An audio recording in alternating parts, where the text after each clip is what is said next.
Captain Jake Morrison stood on the bridge of the U.E.'s Titan, watching the massive alien ship grow larger on his screen.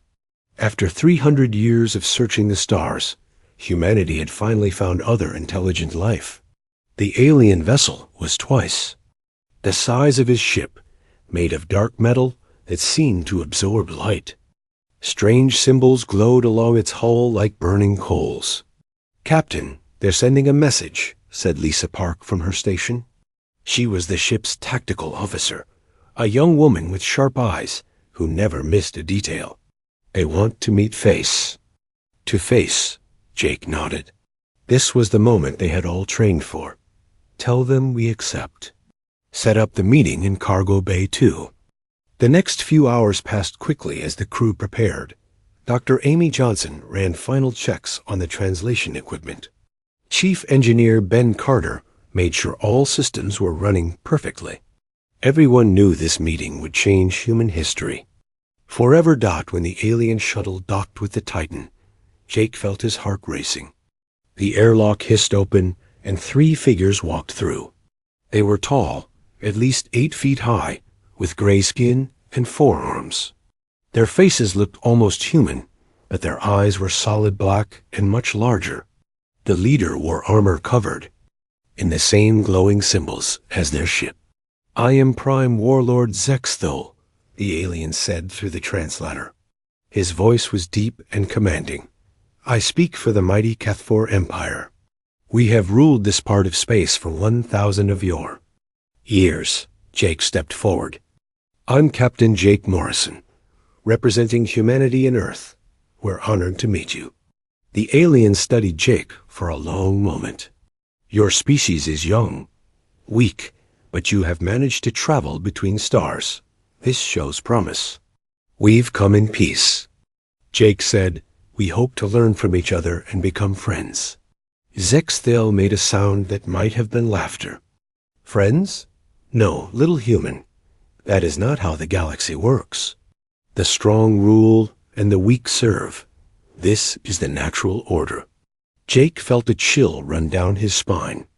This wasn't going the way he had hoped. "We believe all intelligent species should be equal partners." The alien's black eyes seemed to grow even darker. "Equal? You speak of things you do not understand. The Cathfor Empire has conquered 47 species. Each one now serves us gladly. They are protected, fed, given purpose. This is what we offer your kind. And if we refuse?" Jake asked quietly. "Then you will learn why no species has ever successfully refused us twice." Lisa Park tensed at her station. Ben Carter moved closer to the engineering controls. The other crew members exchanged worried looks. The friendly first contact they had all dreamed of was turning into something much darker. "We appreciate your offer," Jake said carefully, "but humanity values its freedom. Perhaps we can find another way to work together." Zexthol's forearms spread wide in what was clearly a threatening gesture. "You misunderstand the situation, Captain Morrison. This is not a negotiation. This is us being generous to a primitive species that interests us. You have 1 rotation of your planet to consider our offer. After that, we will take what we want by force." The tension in the cargo bay was thick enough to cut. Jake knew that 1 wrong word could start a war his species wasn't ready for. But he also knew he couldn't bow down to threats. "We'll need to discuss this with our government, Jake." "Saeed. But I can tell you now that humanity doesn't respond well to ultimatums." The alien warlord stepped closer, towering over Jake. "You would risk your entire species for pride?" "We would risk everything for freedom," Jake replied without backing down. For several long seconds, the 2 leaders stared at each other. Finally, Zexthol stepped back. "So be it. You have been warned, human. Use your time wisely." The aliens left as quickly as they had come. As soon as their shuttle was clear, Jake turned to his crew. "Lisa, I need everything you recorded about their technology. Ben, get us ready for emergency jump. Amy, Start working on countermeasures for whatever weapons they might have. Captain, Lisa said, studying her readings, their ship is following us. They're not even trying to hide it.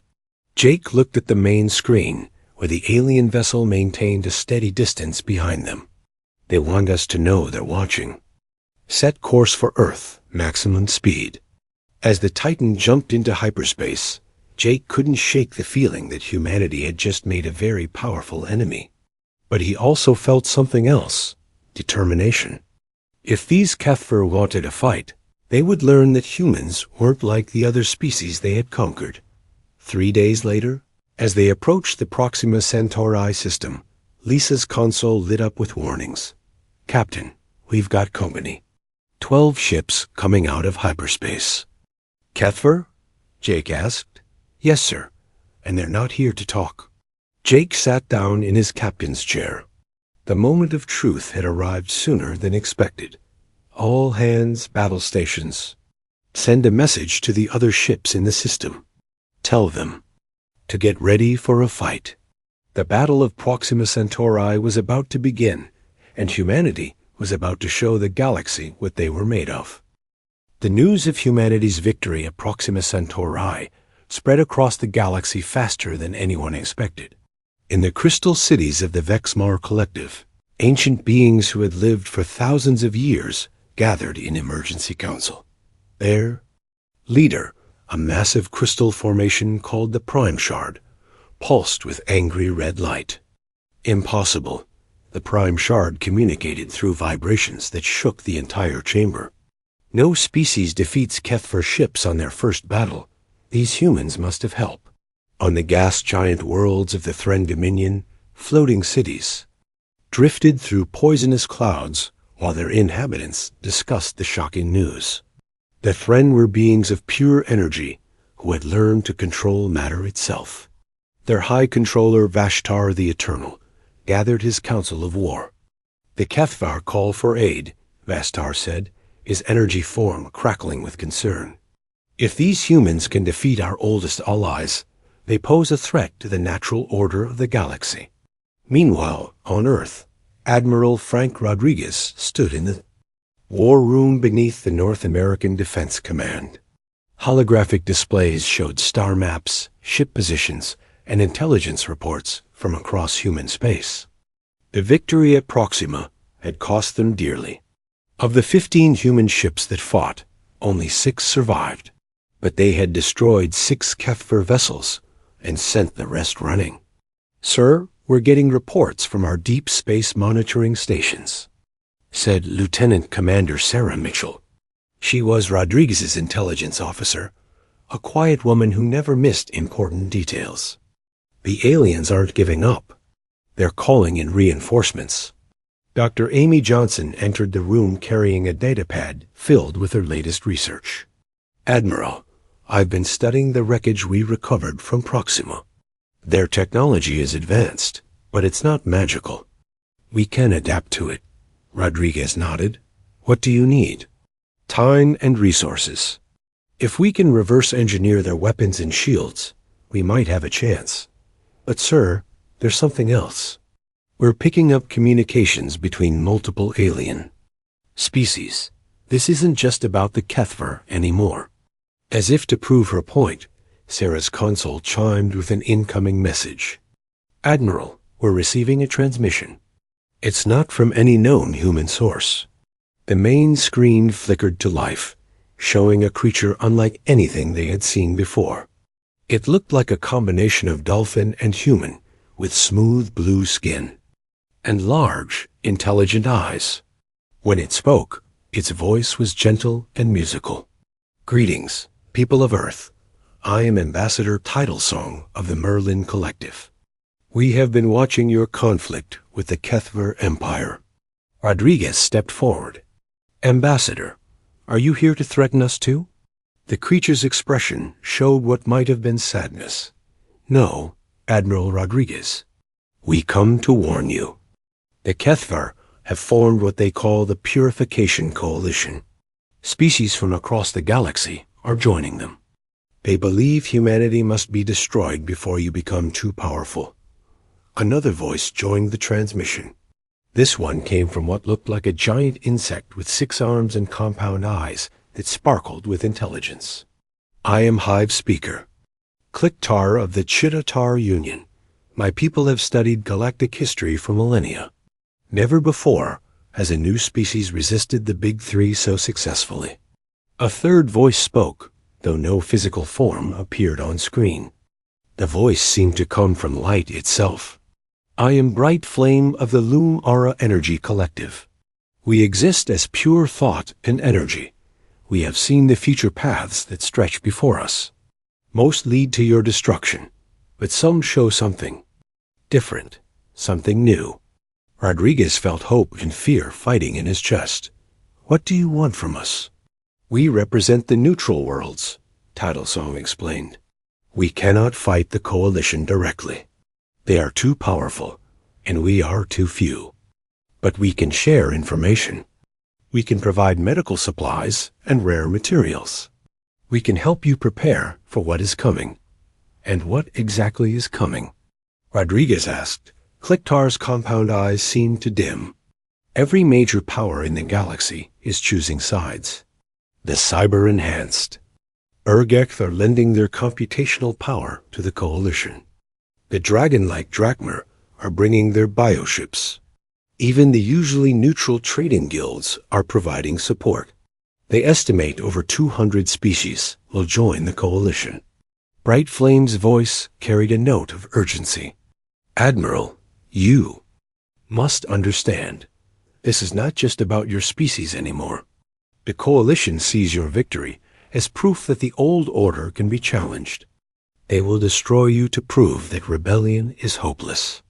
Rodriguez looked around the room at his staff. They all showed the same mixture of determination and fear that he felt. How long do we have? Months, perhaps less, Title Song replied. The coalition is gathering the largest fleet in recorded history. They plan to end this quickly and completely. After the transmission ended, Rodriguez called Captain Jake Morrison, who had been promoted to Admiral after his success at Proxima. Morrison appeared on screen from his new flagship, the U.E.'s Defiance. Jake, did you hear that transmission? Every word, Frank.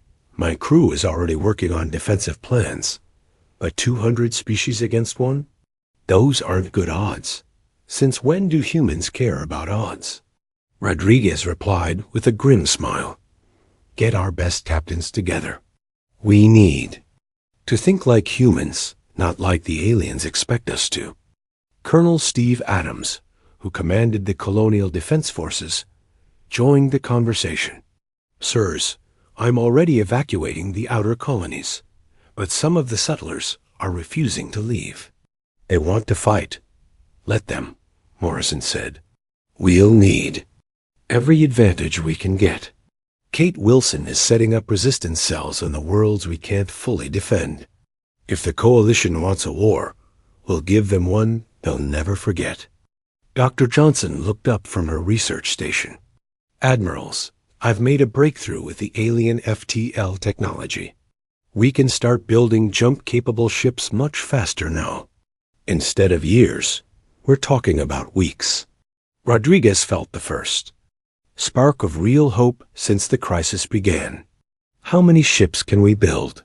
With every shipyard on Earth and the colonies working full-time? Maybe 300 ships in 6 months. Morrison whistled.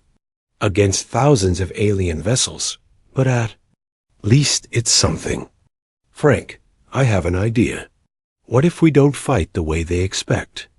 What do you mean? Every galactic war in history has been about big fleets meeting in space and slugging it out. What if we change the rules? What if we make them fight on our terms instead of theirs? Rodriguez nodded slowly. Go on. Guerrilla warfare. Hit and run attacks. Make them chase us across the galaxy while we pick them apart piece by piece. They're expecting us to make a stand and die gloriously. Instead, we make them work for every system, every planet, every ship. Colonel Adams smiled for the first time in days. It could work. My people are already training for asymmetric warfare. The question is whether we can survive long enough for it to matter." As the meeting ended, Rodriguez looked out at the stars through the command center's main window. Somewhere out there, the largest military force in galactic history was gathering to destroy humanity. But humans had faced impossible odds before and survived. They would adapt, they would fight, and they would find a way to win, because that's what humans did when the galaxy threw everything at them. They threw it right back, harder. 6 months after the warning from the neutral worlds, the true size of humanity's problem became clear. Commander Kate Wilson crouched behind a broken wall on New Terra Colony, watching enemy ships land in the distance. Her resistance cell had been fighting the advanced scouts for weeks, but now the main force was arriving. "Kate, this is Morrison," came the voice through her comm unit. Admiral Morrison was coordinating the defense from his flagship in orbit. "How many ships are you seeing down there?" Kate counted the landing craft through her binoculars. Each one was massive, carrying hundreds of troops. "At least 50 landing ships, sir. And more coming every hour. These aren't just Kethver anymore. I'm seeing at least 6 different alien species." "Copy that." Steve Adams is reporting the same thing on Alpha Centauri Prime. The Coalition isn't just 3 species anymore. Intelligence says over 200 different races have joined them. Kate felt her stomach drop. 200 species meant resources beyond counting. Ships, weapons, soldiers, technology that humans had never seen before. "Sir, what are our orders?" "Fight smart, not hard. Make them pay for every meter of ground, then fall back to the next position. We're not trying to win these battles. We're trying to make them costly." As Kate signed off, she looked at her team of 20 human volunteers. They were farmers, miners, teachers, and mechanics who had taken up weapons to defend their homes. None of them were professional soldiers, but they all had something the aliens didn't understand. They refused to give up. "Listen up, people," Kate said. "The enemy thinks this will be easy. They think we'll run or surrender when we see how outnumbered we are. They're about to learn they're wrong." Meanwhile, in Earth's orbital shipyards, Dr. Amy Johnson watched the final ships of humanity's defense fleet roll out of production. 300 vessels in 6 months was a miracle of engineering and determination.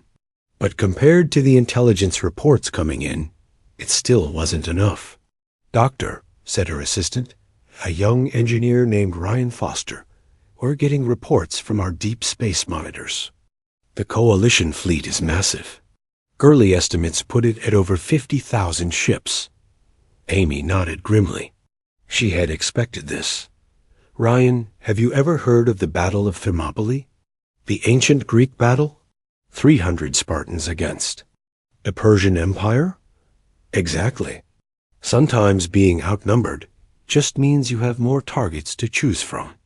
On the bridge of the UES Defiance, Admiral Morrison studied the tactical displays with his senior officers. A Coalition fleet was approaching human space in 3 massive groups. Each group was larger than anything in recorded galactic history.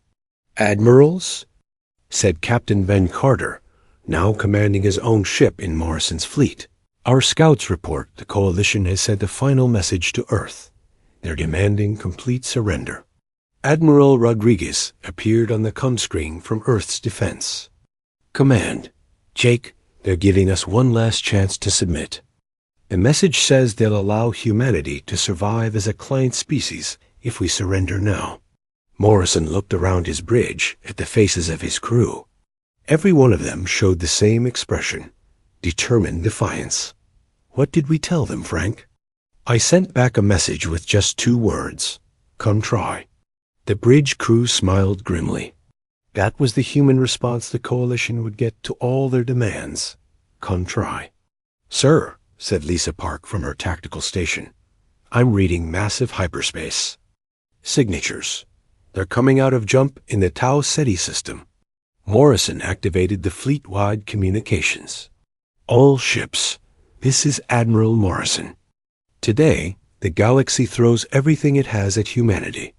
50,000 ships from 200 species, all convinced that we're too dangerous to live. They expect us to break, to run, or to beg for mercy. They're about to learn what humans are really made of. The Coalition fleet began emerging from hyperspace in waves. First came the Kethver battlecruisers, dark and menacing. Then the crystal ships of the Vexmar, reflecting starlight like deadly prisms. The Thren energy vessels appeared as balls of controlled lightning. Behind them came ships from dozens of other species. Organic bioships that looked alive, geometric. Craft that defied physics, and massive carriers launching swarms of smaller fighters. "My God," whispered Ryan Foster from his station on the research vessel, UES Discovery. "There are so many of them." But Admiral Morrison had prepared for this moment. "All ships, execute Plan Leonidas. We make our stand at the choke point." The choke point was a natural bottleneck in hyperspace, where the Coalition's numbers would matter less. Morrison had studied every battle in human history where a smaller force defeated a larger one. The key was always the same. Pick your ground and make the enemy come to you. As the human fleet moved into position, Colonel Adams led his forces in evacuating the last civilian populations from the outer colonies. But many colonists refused to leave. "Colonel," said Mayor Patricia Lewis from the mining colony on Kepler 442b, "we're not running. This is our home. We'll fight for it." Adams looked at the determined faces of the colonists. These were ordinary people, miners, farmers, shop owners, teachers. But they all had the same look in their eyes that he'd seen throughout human history. When people were pushed too far. "Then we fight together," Adams said. Back in space, the Coalition fleet finished deploying. Admiral Morrison counted the ships on his tactical display and felt his heart sink. 53,000 vessels against his 300. The odds were almost 200 to 1. "Admiral," said Lisa Park quietly, "they're hailing us." The main screen lit up with the image of Prime Warlord Zexthul, the same Kethvor leader who had first demanded humanity's submission. The same Kethvor leader. Behind him stood representatives of dozens of other species. "Admiral Morrison," Zexthul said, his voice carrying across space, "you see the forces arrayed against you. 200 species, unified in purpose. Submit now, and your people will be allowed to live as servants. Refuse, and we will erase humanity from the galaxy." Morrison stood up slowly, making sure every member of his crew could see him. When he spoke, his voice was calm and steady. "Warlord Zexthul, you've made one critical mistake. You think this is about numbers. You think because you have more ships, more weapons, more species on your side, that you've already won. But you don't understand humans at all. Then enlighten me," the alien said mockingly. Morrison smiled, and it wasn't a friendly expression. "We don't care about the odds. We've never cared about the odds. When the entire galaxy throws everything at us, we don't back down. We dig in deeper. You want to erase humanity from the galaxy? Come try, but understand this. Every one of your ships we destroy, every battle you win at terrible cost, every planet you have to fight for meter by meter, will teach the galaxy one simple truth. And what truth is that? That some fights are worth having, no matter the cost. That freedom is worth dying for. And that humans will never, ever give up." The transmission ended, and Morrison turned to his crew. "All ships, prepare for battle. Today, we show the galaxy what humans are made of." The Battle of Seven Suns was about to begin. The Battle of Seven Suns began at dawn on the first day with a massive coalition assault. Prime Warlord Zixthil had divided his fleet into 7 attack groups, each one larger than any fleet in galactic history. He expected to crush the human resistance in hours. Admiral Morrison watched the first wave approach on his tactical display. 3,000 enemy ships moved toward the choke point in perfect formation. It was exactly what he had hoped for. "Lisa, are our minefields ready?" Morrison asked. "Yes, sir." 200 nuclear mines placed along their approach route. They won't see them until it's too late. Captain Ben Carter's voice came over the com from his ship, the U.E.'s Hammer. "Jake, my engineering teams report all systems ready. The new hybrid weapons are online." Morrison nodded. Dr. Amy Johnson's research had paid off. The human ships now carried weapons that combined human nuclear technology with alien energy systems. The result was devastating firepower that the Coalition had never seen before. "All ships hold position until they enter the kill zone," Morrison ordered. The Coalition fleet moved confidently forward. These aliens had conquered dozens of species using the same tactics. Overwhelming force in direct assault. They expected the humans to either run or die quickly. They were wrong. The first mines exploded just as the lead Coalition ships entered the asteroid field that marked the choke point. Nuclear fire bloomed in space, destroying dozens of alien vessels in seconds. The perfect formation dissolved into chaos as ships tried to avoid the explosions. "Now!" Morrison shouted. "All ships, attack pattern Alpha." The human fleet struck like a pack of wolves. Instead of meeting the enemy head-on, they attacked from multiple angles, hitting fast and disappearing behind asteroids before the aliens could respond. Captain Ryan Foster led a squadron of fast attack ships that darted in and out of the enemy.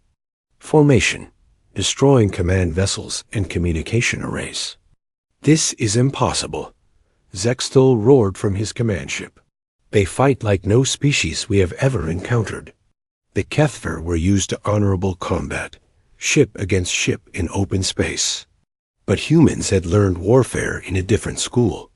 They used every advantage they could find: asteroid cover, debris fields, even the gravity of nearby planets to slingshot their ships into attack positions. Lieutenant Commander Sarah Mitchell coordinated the defense of the Titan mining station, a massive facility built into an asteroid.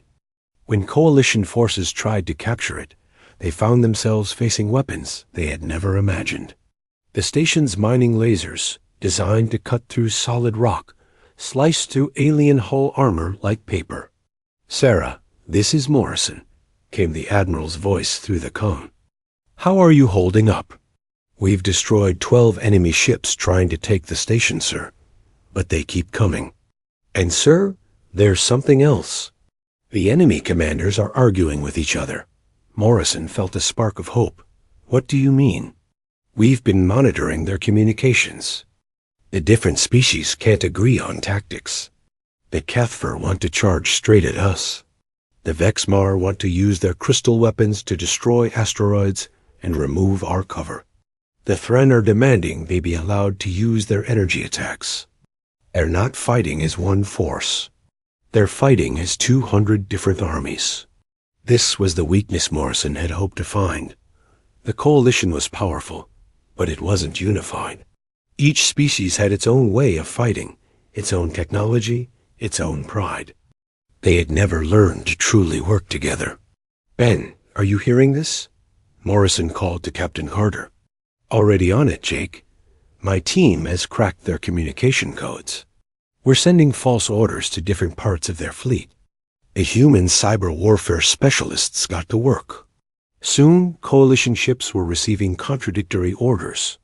Some were told to advance, others to retreat.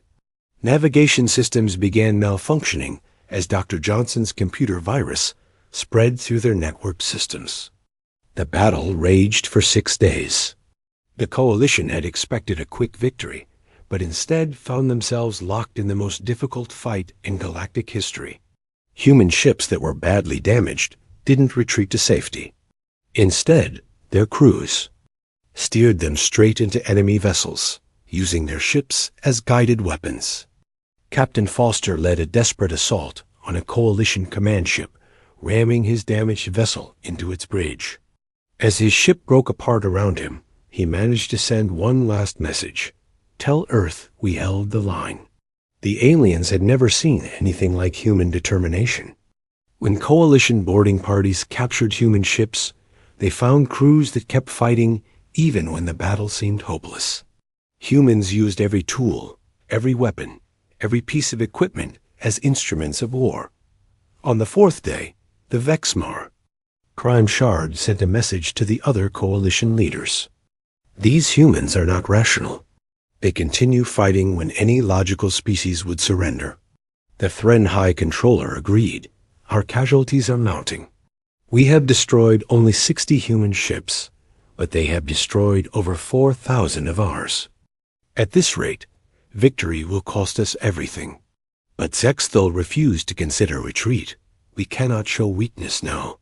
Every species in the galaxy is watching. If we fail to defeat these humans, our authority will be questioned everywhere. By the sixth day, the coalition fleet was in shambles. What had started as a coordinated assault had become a chaotic battle with each species fighting independently. The humans exploited every mistake, every moment of confusion, every tactical error. Dr. Johnson's virus had spread throughout the coalition's computer systems. Ships lost navigation, weapons misfired, and life support systems began failing. The aliens discovered too late that their network technology, which made them efficient, also made them vulnerable. As the battle reached its climax, Admiral Morrison received an unexpected message. "Jake, this is Frank Rodriguez from Earth. We've got reinforcements coming your way." Morrison looked at his tactical display in amazement. 200 new human ships were jumping into the system. These were the newest vessels from Earth's shipyards, built with the latest hybrid technology and crewed by volunteers who had trained for months to join the fight. The arrival of fresh human forces broke the coalition's will to fight. Species that had joined the alliance because they thought victory was certain began to have second thoughts. When the mighty Drakmar bioships began retreating, other species followed. "All ships, pursue the enemy," Morrison ordered. "Don't let them regroup." The human fleet, reinforced and determined, chased the retreating coalition forces across 3 star systems. What had begun as humanity's last stand had become a rout of the largest fleet in galactic history. As the last coalition ships jumped to hyperspace in retreat, Morrison stood on his bridge, looking at the aftermath. The space around 7 suns was filled with the wreckage of over 8,000 alien ships. But the cost to humanity had been severe too. Of the 300 ships that started the battle, only 97 remained operational. "Admiral," Lisa Park said quietly, "we're receiving surrender messages from over 30 coalition species." "They want to discuss terms." Morrison nodded. The battle was over, but the war was just beginning. The galaxy had learned that humans wouldn't back down, no matter the odds. Now they had to learn what came next. "Open a channel to all surviving coalition ships," Morrison said. "It's time to talk." 3 months after the Battle of 7 Suns, Fleet Admiral Jake Morrison stood on the observation deck of the U.E.'s Defiance, looking out at something that would have been impossible to imagine a year ago. Human ships flew in formation with vessels from over 50 alien species. The galaxy was changing, and humanity was leading that change. "Admiral," said Captain Ryan Foster, approaching with a data pad in his hand. After surviving his ramming attack by using an escape pod, Foster had been promoted and put in charge of diplomatic missions. "We've received acceptance messages from 12 more species. They want to join the Alliance." Morrison took the pad and reviewed the list. Former coalition members, neutral worlds, and even some species that had been conquered by the old powers centuries ago. All of them wanted to be part of something new. "Any word from the core coalition species?" Morrison asked. Foster's expression grew more serious. Mixed news, sir. The Kefir Empire has split into 3 factions. One wants revenge against us, one wants to negotiate, and one wants to join the alliance. The Veshmar have retreated to their crystal worlds and aren't talking to anyone. The Thren Dominion has simply vanished into deep space. This was what Morrison had expected. The defeat at Seven Suns had broken more than just the Coalition fleet. It had shattered the old order that had ruled the galaxy for thousands of years. Now everyone was trying to figure out what came next. Dr. Amy Johnson entered the observation deck, carrying her latest research. Jake, I wanted to update you on the technology exchange program. We now have 37 species sharing their knowledge with us. The advances we're making are incredible. She activated a holographic display showing new ship designs. These vessels combined human engineering with alien technology in ways that neither could have achieved alone. Human adaptability merged with alien knowledge was creating wonders. The Merlin are teaching us about bioregenerative hull materials, Dr. Johnson continued. The Chitatar are sharing their computational methods. And the Lumara are helping us understand energy manipulation at the quantum level. Morrison smiled. This was the future he had dreamed of during the darkest days of the war. Not conquest or domination, but cooperation between equals. Admiral Morrison, came a voice from the communication station. We're receiving a priority. Message from General Wilson. Kate Wilson appeared on the main screen, now wearing the uniform of a full general. She was aboard a human exploration ship at the edge of known space, leading missions to find other intelligent species and ensure humanity was never caught off guard again. Jake, we've made contact with something big out here. There are civilizations beyond the old Coalition territory that make the Kefir look like children. Ancient species that have been sleeping for millions of years. Some of them are starting to wake up. Morrison felt a familiar chill. Just as humanity was building a new alliance, new threats were emerging. Hostile? Unknown. But Jake, the galaxy is far larger and more complex than anyone realized. We're not just dealing with the species we know about. There are powers out there that predate everything we've encountered. Admiral Frank Rodriguez joined the conversation from Earth's defense headquarters. Kate's right, Jake. Our deep space monitors are picking up energy signatures unlike anything in our databases.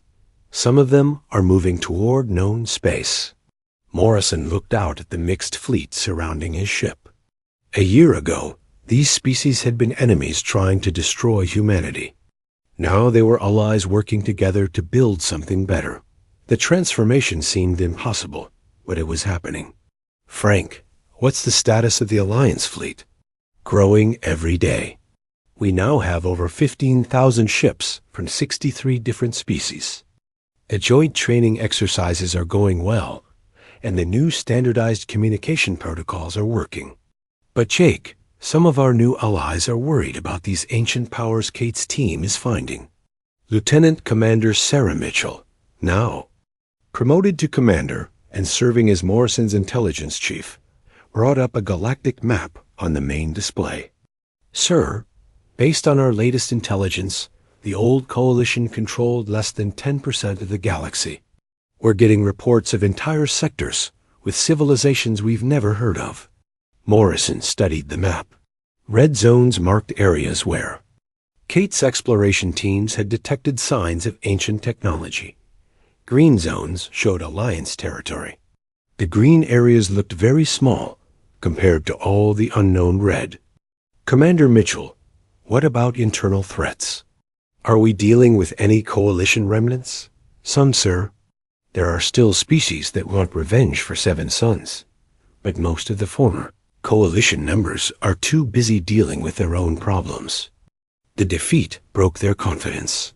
Many of their subject species are rebelling and demanding independence. Captain Ben Carter's voice came through the com from his ship, the UES Forge. Jake, we're ready to test the new prototype. Morrison activated the external cameras to watch Carter's ship. The forge had been equipped with technology that combined human, Merlin, and Lumara innovations. It was faster, stronger, and more adaptable than anything previously built. All stations. This is Carter. Beginning test sequence. The forge seemed to shimmer and then accelerated at impossible speed, moving through space in ways that defied physics. It was beautiful and terrifying at the same time. Test successful, Carter reported. Jake, with this technology, we can explore the entire galaxy in years instead of centuries. Dr. Johnson beamed with pride. This is what happens when species work together instead of fighting each other. We're achieving things none of us could do alone. Morrison felt a deep sense of satisfaction, but also responsibility. Humanity had gone from unknown newcomers to leaders of a galactic alliance in less than 2 years. It was an incredible transformation, but it came with enormous challenges. "Admiral," said a young ensign who had just joined the bridge crew, "I've been studying the reports from our exploration teams. What makes humans different from all these other species? Why did we succeed where others failed?" Morrison considered the question carefully. It was something he had thought about many times during the long nights of the war. "Ensign, what's your name?" "Ensign Patricia Webb, sir. I joined the fleet after 7 suns. "Well, Patricia, I think it comes down to something simple. When the galaxy threw everything at us, we didn't look at the odds and give up. We looked at the challenge and asked ourselves how we could win anyway." He gestured toward the mixed fleet visible through the observation windows. Every other species in the galaxy had learned to accept their place in the old order. The strong ruled, the weak served, and that was just how things were. But humans have never been good at accepting that's just how things are, Commander. Mitchell nodded in agreement. "Sir, our psychological profiles of the other species show an interesting pattern. Most of them think in terms of hierarchy and submission. When they lost battles, they assumed they should surrender. But humans think differently." "How so?" asked Ensign Webb.